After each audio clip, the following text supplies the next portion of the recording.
ធ្លា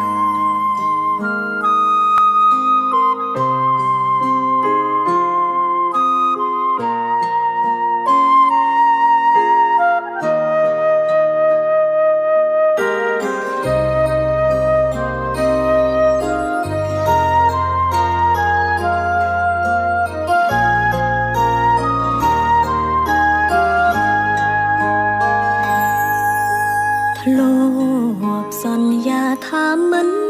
បែកគ្នាទោះបីជាលំបាកប៉ុណ្ណា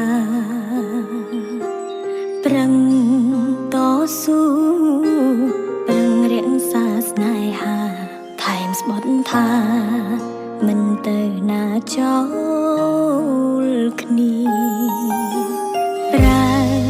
ពេលវេលាអស់ច្រើនណាស់មិនដេចពេលនេះពុំងាសុំអូនបែសុំដើរផ្លូវផ្សេងគ្នានឹងគឺជាទង្វើអងស្រឡាញ់មិនអីទេបើគេចង់ទៅមិនអីទេទួងនៅក៏មិនចំណេញ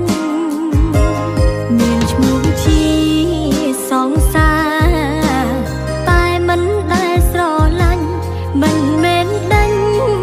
គ្រាន់តែបំពេញបំណងមិនអីទេ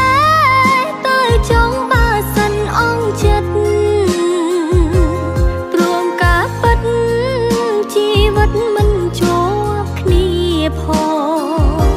ខ្ញុំនឹងឈឺតិចតិចបំភ្លេចរឿងកូនឡងបិទបេងដូងមិនយកសងសារទៀតទេ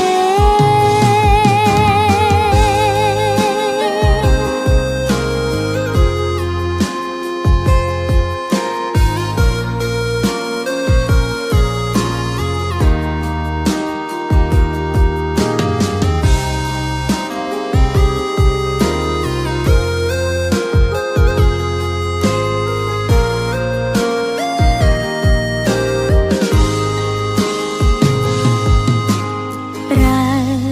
ពេលវេលាអស់ច្រើនណាស់មិនដេចពេលនេះពុំងាសុំអូនបែសុំដើរផ្លូវផ្សេងគ្នានឹងគឺជាទង្វើ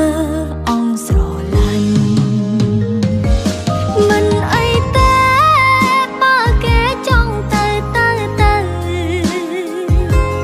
មិនអីទេ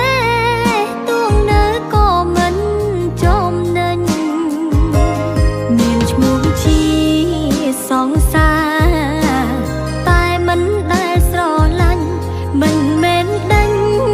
គ្រាន់តែបំពេញបំណងមិនអីទេទៅចង់បើសិនអងចិត្តព្រមការពិតជីវិតមិនជាប់គ្នាផងខ្ញុំនឹងឈឺតិចតិចបំភ្លេចរឿងកូនឡងបិទបេ